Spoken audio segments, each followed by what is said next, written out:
18 வருஷம் ஒரு சின்ன குழந்தை வளர்ந்து பெரியவனாகும் காலம். கிரிக்கெட் உலகில் ஒரு குடும்பம் போல வாழ்ந்த ஃப்ளெமிங் சிஎஸ்கே பந்தம் இப்போ ஒரு முற்றுப்புள்ளியை எட்டியிருக்கு.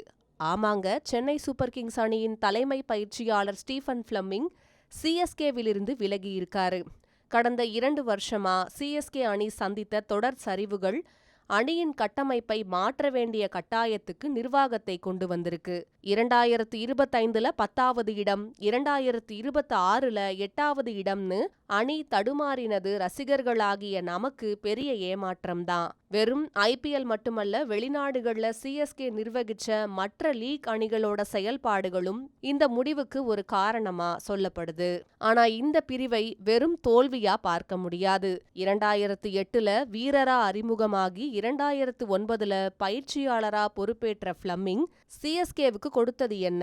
5 ஐபிஎல் கோப்பைகள், 2 சாம்பியன்ஸ் லீக் கோப்பைகள், 11 முறை இறுதிப் போட்டி.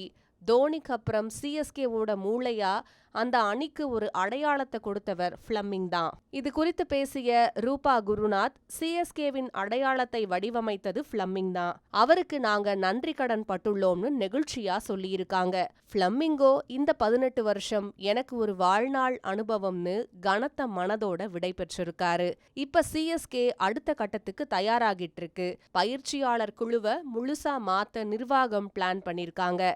டெல்லி கேபிட்டல்ஸோட முன்னாள் கோச் ஹேமங் பதானி சிஎஸ்கேவோட புதிய குழுவுல இணைய வாய்ப்பு இருக்கிறதா செய்திகள் சொல்லுது. ஒரு சகாப்தம் முடியுது, ஆனா சிஎஸ்கேவோட அடுத்த பயணம் ஆரம்பமாகுது. ஃப்ளெமிங் கூட நீங்க கடந்த 18 வருஷத்துல பகிர்ந்துகிட்ட அந்த ஒரே ஒரு சிறப்பான தருணம் என்ன? கமெண்ட்ஸ்ல சொல்லுங்க. விசில மறக்காம அடிங்க.